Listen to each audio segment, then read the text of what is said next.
L'expression enfant intérieur est devenue courante dans la culture moderne. Cette généralisation s'accompagne d'un flou dans sa signification, comme pour d'autres termes. Le sens qu'une personne donne à l'expression enfant intérieur dépend du contexte. Dans les références explicites à la psychologie, cette expression prend un sens différent de celui qu'elle revêt dans les conversations ordinaires. Certains aspects du concept de l'enfant intérieur sont soutenus par la Bible, alors que les utilisations plus formelles et psychologiques ne le sont généralement pas. En psychologie, le terme enfant intérieur fait référence à l'aspect de la personnalité formée dans la petite enfance et conservé dans une certaine mesure tout au long de la vie. Il peut également désigner les instincts moins matures d'une personne, avec un accent sur le divertissement, l'abandon et l'émerveillement.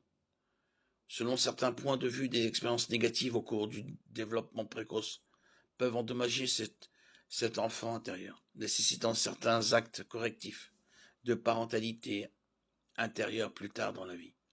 Par ailleurs, certains utilisent l'expression enfant intérieur en référence à la version supposée originelle ou naturelle d'une personne. Cela implique qu'il existe un vrai vous, que la vie, les responsabilités de l'adulte et les diverses déceptions peuvent supprimer. Dans d'autres cas, ceux qui ont un comportement ou une pensée particulièrement immature sont considérés comme étant contrôlés par leurs enfants intérieurs. Certaines personnes qui ne suivent pas le modèle supposé naturel de l'âge adulte peuvent faire preuve d'un égoïsme ou d'une mesquinerie particulier, qui sont considérés comme des incidents où la personnalité de l'enfant intérieur prend le contrôle.